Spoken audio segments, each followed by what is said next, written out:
excitement at the time. It was so great because it was just like this new thing happening. No one could quite pinpoint it, but we knew that we were a part of it.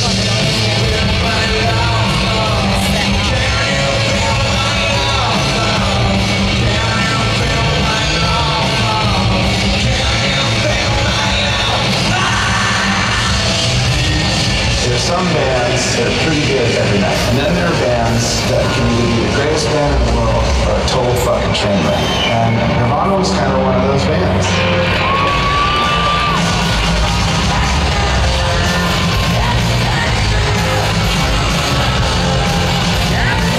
I turned on MTV and there we were. I was like the Beatles, you know, it's like Nirvana Mania.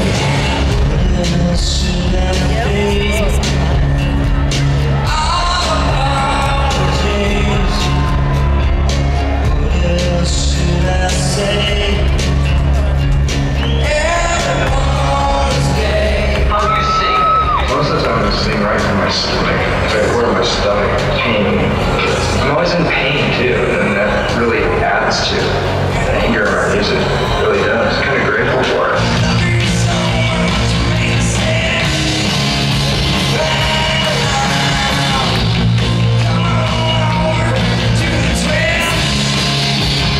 People try to put too much meaning into my lyrics. People would take it too literally. They think they're being serious because no one sees the funny side of it. So I decided to be really blunt and bold.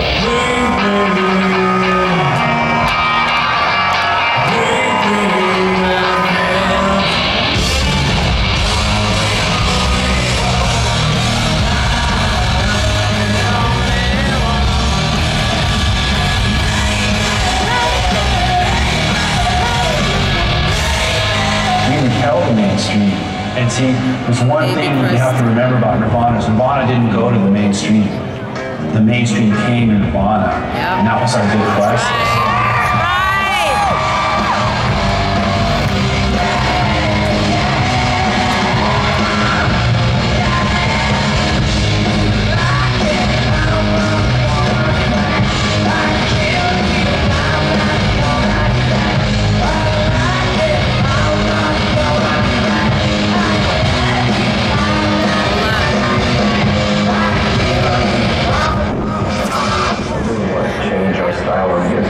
I want to do something different, but I want to have enough guts to do that. If it alienates people, that's too bad.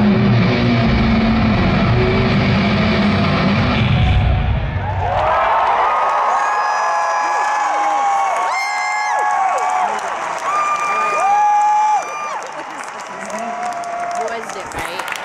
No. Michael Stipe, I'm here to invite. Here we go.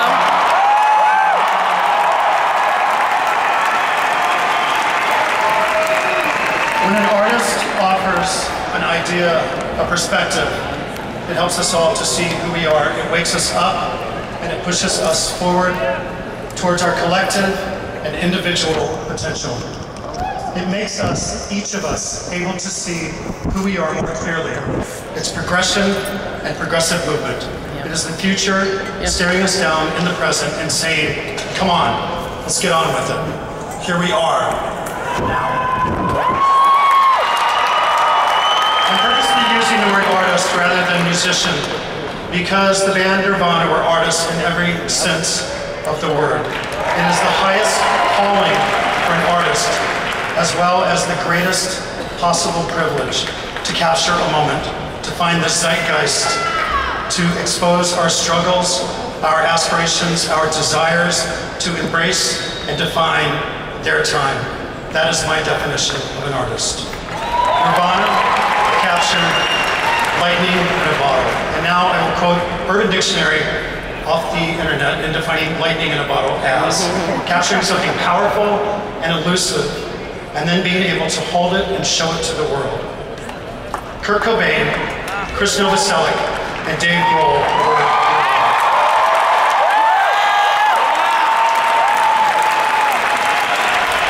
the potency and the power of their defining moment has become, for us, indelible. Like my band, R.E.M., Nirvana came from a most unlikely place. Not a cultural city center like London, San Francisco, Los Angeles, or even New York, or Brooklyn, but from Aberdeen, Washington, in the Pacific Northwest, a largely blue-collar town just outside of Seattle. Chris Novoselic said Nirvana came out of the American hardcore scene of the 1980s. This was a true underground. It was punk rock, but the many bands and musical styles were eclectic. We were a product of a community of youth looking for a connection away from the mainstream. The community built structures outside of the corporate, governmental sphere, independent and decentralized. Media connected through the copy machine a decade before the internet as we know it came to be. This was social networking with a face. Dave Grohl said, "We were dropouts, making minimum wage, listening to vinyl, emulating our heroes, Ian MacKaye, Little Richard, getting high, sleeping in vans, never expecting the world to notice."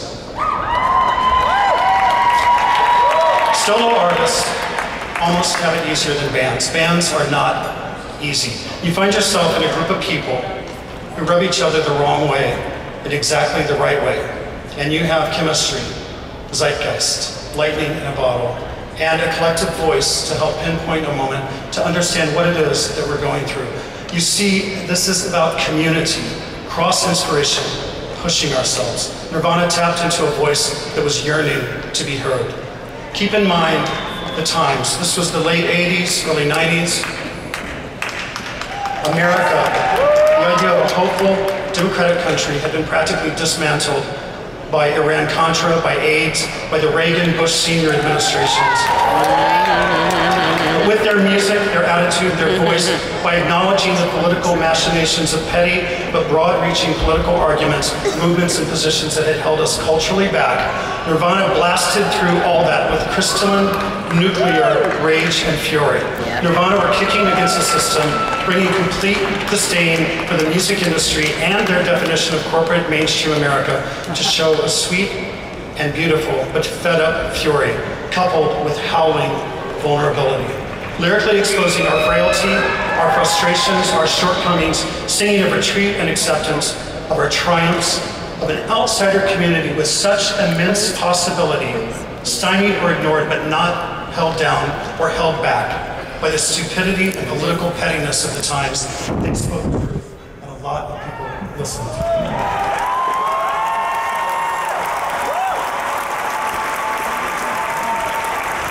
They picked up the mantle in that particular battle, but they were singular and loud and melodic and deeply original, and that voice, Kurt Nirvana defined a moment, a movement for outsiders, for the fags and the fat girls and the broken toys and the shy nerds and the goth kids from Tennessee and Kentucky, for the rockers and the awkward and the fed up and the too smart kids and the bullied. We were a community, a generation, in Nirvana's case, several generations, and the echo chamber of that collective howl. And Allen Ginsberg would have been very proud here. That moment and that voice reverberated into music and film, into politics, into worldview, into poetry, into fashion, into art, into spiritualism, and the beginning of the internet, and so many fields in so many ways and in our lives. And this is not just pop music. This is something much greater than that. All right. These are a few artists who rubbed each other the wrong way in exactly the right way at the right time. Nirvana. It is my honor to call to the stage Chris Novoselic and Dave Grohl.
the quiet one in Nirvana.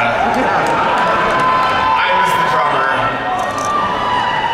But most of you don't know that I was the 5th drummer of Nirvana. For whatever reason, I got to be the luckiest person in the world and also be in Nirvana. But I have to give credit to all of the other drummers that came before me.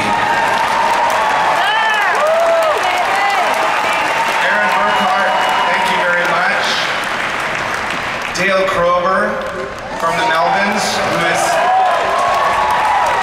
my absolute drumming hero. Chad Channing,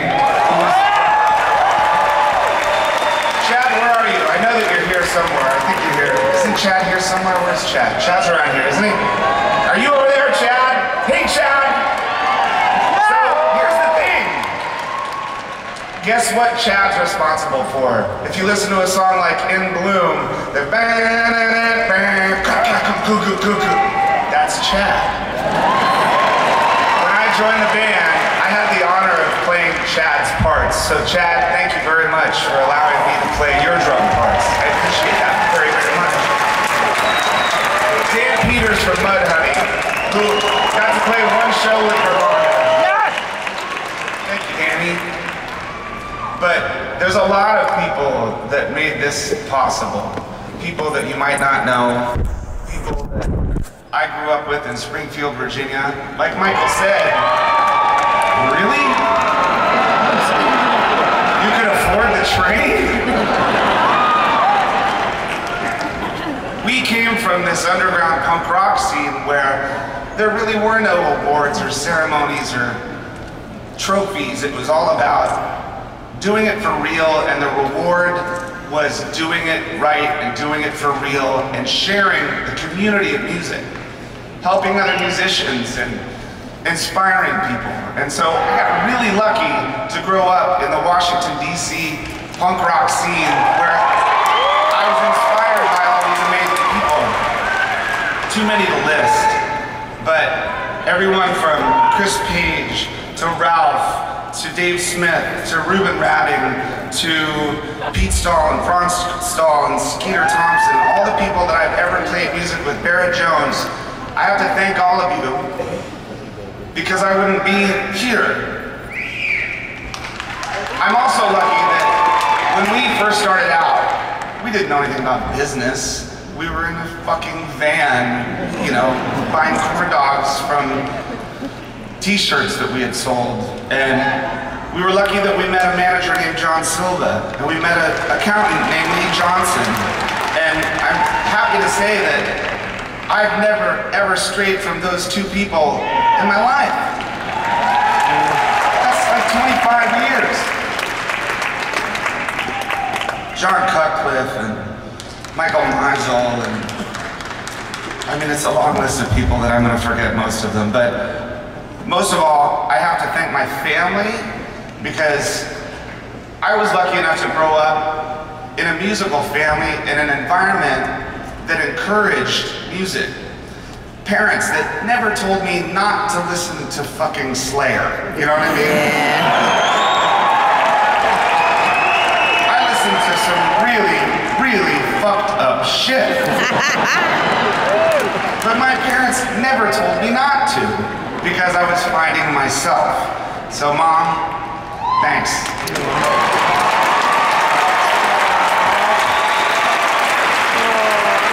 Thanks for letting me drop out of high school.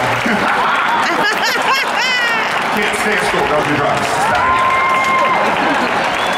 I have to thank my beautiful wife, Jordan, and my 2 daughters that I hope grow up to inspire people just like every musician I grew up inspired by. Because I think that's the deal, is that you look up to your heroes and you shouldn't be intimidated by them, you should be inspired by them.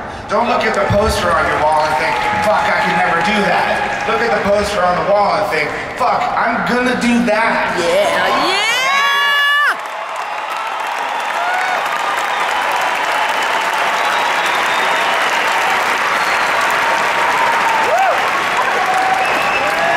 Thank you, Michael, for that great introduction.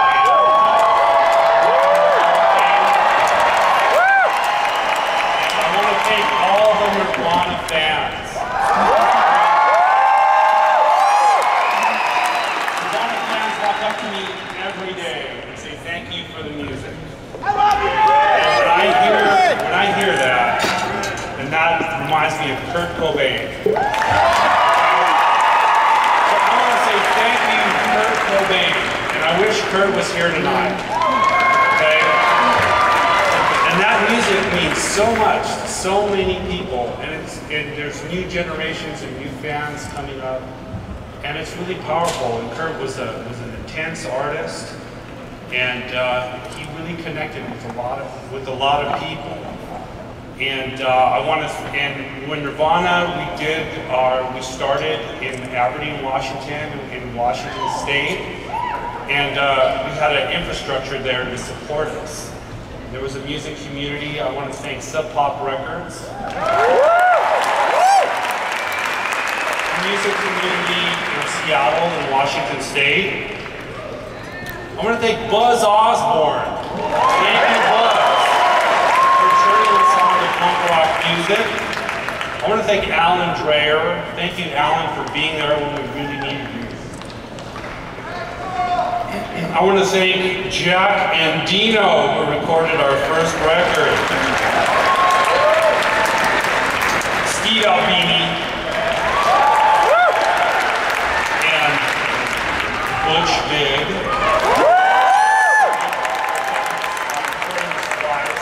Thank you, Susan Silver, for introducing us to the music industry properly. And thank you all again.